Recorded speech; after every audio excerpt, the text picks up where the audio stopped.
history, social science, and one of the things that we decided to focus in on as a team was to look at history, social science through our new history, social science framework. And one of the things we borrowed heavily from, the framework borrowed from, was the C3 framework. And the C3 framework lays out a process by which to conduct inquiry-based learning. And so what we did is we kind of put together the elements of a great inquiry-based lesson plan off on the left-hand side, and then used a history social science example that you could utilize on the right-hand side. So we've got this idea of using a compelling question. Greg called it phenomena in science. It's very, something that's going to get the kids' attention. And so you develop this compelling question, and it's not just enough to put the question out there. You need to stage that question by using something like a phenomena. That question that's going to drive the kids, that's going to want them to dig into it. Now, a compelling question has to meet two criteria. One, it's got to be meaty. Like, it's got to have an intellectually enduring conversation. It's got to be something that people should be wanting to talk about, and it's going to drive forward instruction.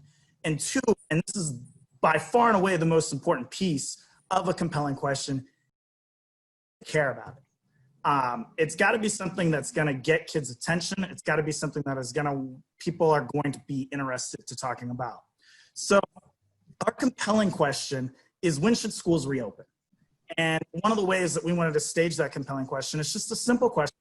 COVID-19 has affected people's lives.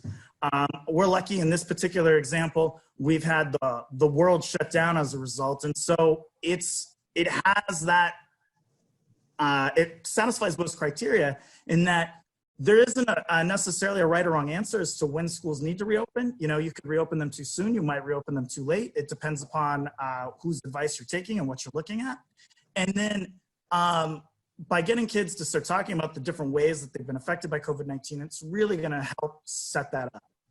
Now, the next step in that process is the supporting question. And the supporting question is almost, if not more important than the compelling question, because the compelling question is the overarching goal of what we want our students to achieve.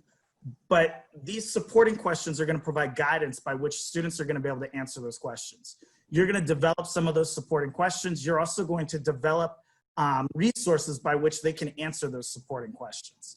And so once they being able to answer those supporting questions, we come to something called the summative performance task. What is it that you're going to have them do to demonstrate this learning or this understanding about this staged, or about this compelling question that they've created? And so they can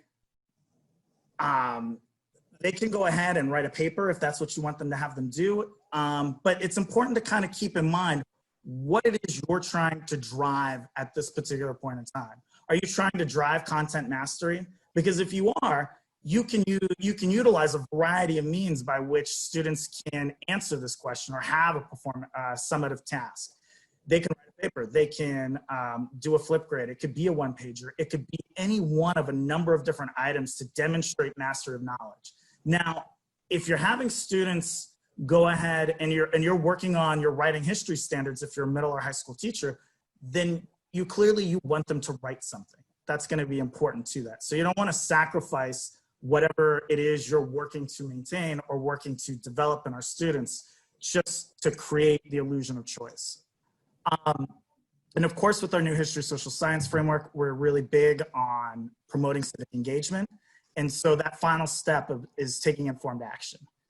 What is it that we can do now in order to be able to promote civic engagement and get our kids involved in the process so that they can feel like they are actual decision makers and the stakeholders that they are in our society? And one of the ways that we can do that, or what I encourage more than anything, is that taking informed action. In this particular instance, we say write an email to your school board. Don't have 180 kids write a letter to their school board or 180 kids write a letter to your principal if you're a teacher. First of all, you're going to get a phone call from your principal. Second of all, you're not going to be able to get the response that a student would really like. If one letter went to the principal, that principal is probably going to call them down and be like, hey, Johnny, so what's going on? What is this? Oh, wow, that's really important. And so that kid is going to feel validated. That kid's going to feel engaged and feel like he was a part of the political process, whether or not he's able to accomplish something or not. But 180 kids don't get that kind of treatment. And so In building that taking informed action, you might want to go ahead and put those ideas out there and allow students to take informed action as they determine, and maybe go ahead and say, all right, over the course of the semester, I want you to take 2 informed actions or something like that. So that way, everyone gets an opportunity to take informed action about something that they care about. I've got a ton of notes in each of my slides that kind of focus in on some of the things that we've talked about, and also go ahead and provide some additional resources. If you're looking for information or resources on taking informed action, you can go to MICVA. We just found information that their Project Soapbox curriculum is free for all California teachers. The woman you need to email is in the notes, and she will gladly provide them for all of our teachers. We're really excited about that. And if you click on the actual picture that's up on the slide, that'll take you to that. That's one that I created, and then there's a blank template that you can utilize as well. We just wanted to get you guys with some resources so that our kids could start digging in and working with some real history social science.